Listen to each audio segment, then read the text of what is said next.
आणि यानंतर बातम्या राज्याच्या राजकारणाशी संबंधित आहेत। मुख्यमंत्री माझी लाडकी बहीण योजनेसाठी राज्य सरकार प्रत्येक महिन्याला 3705 कोटी रुपयांचा खर्च करतं। या योजनेसाठी लागणाऱ्या निधीमुळे राज्य सरकारला तारेवरची कसरतही करावी लागते आणि यातूनच सामाजिक न्याय आणि आदिवासी विभाग खात्याच्या निधीला कात्री लावत तो लाडकी बहीण योजनेसाठी वळवण्यात आला आणि याच मुद्द्यावरनं सामाजिक न्याय मंत्री संजय शिरसाटांनी संताप व्यक्त केला। सामाजिक खात्याची जर आवश्यकता नसेल किंवा त्या खात्यामध्ये पैसे खर्च करायचे नसतील ते खातं बंद केलं तरी चालेल।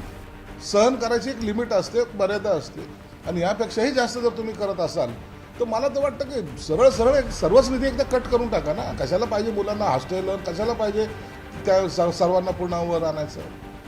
खातंच नसलं तर ते चालतं।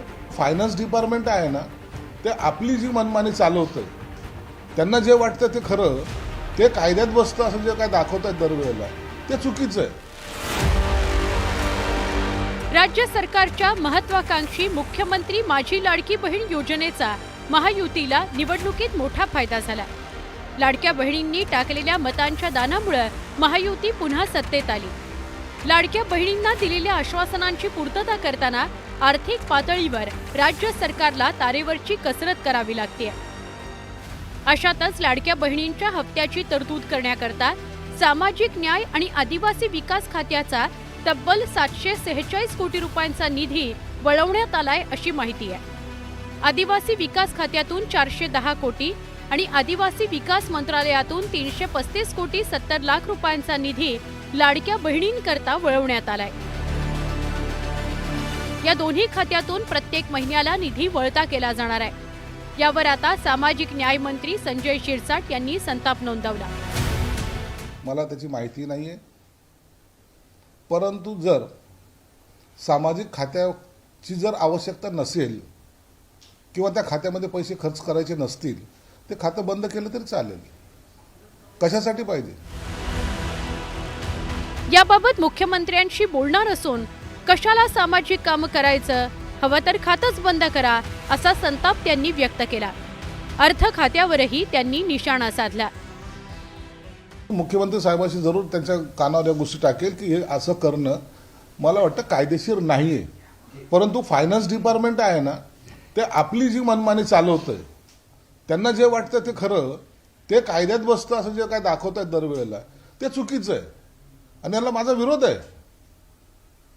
सहन करायची एक लिमिट असते, एक मर्यादा असते आणि यापेक्षाही जास्त जर तुम्ही करत असाल तर मला तर वाटतं की सरळ सर्वच निधी एकदा कट करून टाका ना। कशाला पाहिजे मुलांना शिष्यवृत्ती, कशाला पाहिजे मुलांना हॉस्टेल, कशाला पाहिजे त्या सर्वांना पुन्हावर आणायचं? खातंच नसलं तर ते चालतं। ज्या माझ्या लाडक्या बहिणी सामाजिक न्याय विभागामध्ये मोडतात, त्या घटकात मोडतात, त्यांना त्या विभागाकडनं निधी घेतलाय आणि ज्या बाकीच्यांना सर्वसाधारणमध्ये दिला। ह्याच्यामध्ये म्हणजे मला तर काही वेगळं केलं ते असं काही वाटत नाही आणि हा निर्णय घेताना कॅबिनेटने घेतलेला आहे। लाडक्या बहिणींकरता निधी वळवण्याच्या या निर्णयाची एनसीपीच्या नेत्यांसह काही सत्ताधाऱ्यांनी पाठराखण केली आहे। आता ज्या वेळेला जे आहे पैशाची कमतरता आणि तूट आहे त्यावेळेला ते सांगतात की बाबा ठीक आहे, आदिवासी घटकाकडे जे काही या 1,500 रुपये जाणार आहेत त्याच्यासाठी हे पैसे वापरावं। दलित घटकांकडे जे पैसे जाणार आहेत त्याच्यामध्ये दलित घटकांच्या आणि असं करून एकूण जे गोळाबेरीज करण्याचं काम ते करतात। शेवटी जे पैशाचं सोंग काय आणता येत नाही।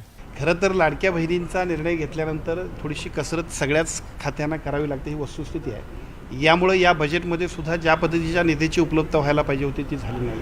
थोडीशी आमच्या सगळ्यांचीच थोडीशी अडचण नाही म्हटलं तरी झाली, हे खरं आहे। आदिवासी विकास आणि सामाजिक न्याय विभागाचा निधी वळवण्याच्या या निर्णयावरून विरोधकांनी टोले हाणण्याची संधी साधून घेतली। त्यांच्या खात्याचा निधी वर्ग केलेला जातो आणि त्याला याची माहिती नाही। याचा अर्थ या राज्यामध्ये आताच्या घडीला मंत्र्याला काय व्हॅल्यू आहे हे लक्षात येतं। हे संजय शिरसाट यांचं फक्त दिसतंय, बाकीच्यांचं दिसत नाही, पण बाकीच्यांचं सुद्धा असंच आहे असं माझं म्हणणं आहे। सरकारमधून बाहेर पडताना 2 वर्षापूर्वी 2-2.5 वर्षापूर्वी या सर्वांनी ज्यांच्या नावाने शंख केला आणि तिकडे जाऊन नवं सरकार स्थापन केलं. 8-10 महिन्यात त्यांनाही बरोबर घेऊन त्यांनी राज्य स्थापन केले. त्यामुळे आता तक्रार करायला काही अधिकार राहिलेला नाही शिरसाटांना. शिवसेना आमदार आणि अजित पवार यांच्यातील राजकीय मतभेद सर्वश्रुतच आहेत.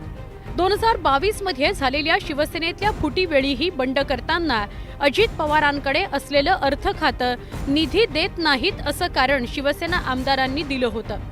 आता महायुती सरकारमध्ये अजित पवारांच्या अर्थ खात्यानं शिवसेनेचे मंत्री असलेल्या संजय शिरसाट यांच्या खात्याचा निधी वळवल्यानं महायुतीत वादाचा नवीन अंक रंगण्याची शक्यता आहे. Bureau report, news 18 Lokmat.